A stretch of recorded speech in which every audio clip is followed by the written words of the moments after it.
হয়েছে। যেদিন আমার মনটা খারাপ থাকে সেদিন মনেরও মনটা ভালো করার জন্য এরাম একখান ঝালঝাল করে পদরাইতে ভাত খায়। এই বেশি না, হাড় ছাড়া পোল্ট্রি মুরগির সাদা গোশ 3-4 পিস একদম কুচোই নিছি। দিলাম আবার খানিকটা নুন, সামান্য একটুখানি হলদির গুঁড়ো আর খানিকটা ধনিয়ার গুঁড়ো। হাফ ইঞ্চি দিছি থুকু, হাফ চা চামচ আদা বাটা আর হাফ চা চামচ রসুন বাটা। দিলাম আবার হাফ চা চামচের মতন শুকনো ঝালের গুঁড়ো। ভালো করে চটকায় চটকায় মাখায় 15-20 মিনিট রাখলাম সাইড করে। মুরগির মধ্যে ঝাল নুনটা ঢুকুক। এইবার নিছি বেশ মুঠখানিক পেঁয়াজ কুচি আর প্রায় বিঘে খানিক শুকনো ঝাল। একটুখানি পানি দিয়ে একদম সাফা সাফা করে বাইটে নিয়ে আসলাম। তারপর কড়াইয়ের পর ফেলাই দিয়েছি চামচ খানিক আস্ত জিরে, টাইলে নিয়ে গুঁড়ো করে রাখলাম। ওই কড়াইয়ের মধ্যেই ঢেলে দেবো মন খানিক সর্ষের তেল। তার মধ্যে ফার্স্টে আগে মুরগিটা ঢেলে দিয়ে একদম ভাজা ভাজা করে নেব। দেখো না, সর্ষের তেল তো না, মনে হচ্ছে কড়াইয়ের মধ্যে হুইল পাউডার দিয়ে কাপড় গুলাইছি। উঠোই দেখতে হবে মুরগির গায়ে ভাজা ভাজা লাল রং হয়েছে কি।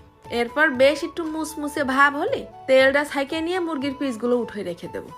ওই তেলের মধ্যেই ফেলাই দিলাম স্কুল ড্রেস খুলে নিয়ে আস্তে আস্তে কয়েক কোয়া রসুনটা অর্ধেকটা খানিক ভাজা হলে ঢাইলে দেবো ওই পেঁয়াজ আর শুকনো ঝাল বাটা। মশলাটা কিছুক্ষণ নেড়ে ছেড়ে ফস করে পুড়ে যাচ্ছে। তারপরে আবার ওই ব্লেন্ডারটা ধুয়ে একটুখানি পানি দিলাম। খুন্তি দিয়ে নেড়ে চেড়ে মশলাটা ফাইন করে ভুনতে হবে। এই ফাঁকে দিয়ে দিলাম খানিকটা নুন আর হাফ চা চামচের মতন হলদির গুঁড়ো। সেটারও কিছুক্ষণ মিশাই নিয়ে ঢাইলে দেবো ওই ভাজা মুরগির গোশ।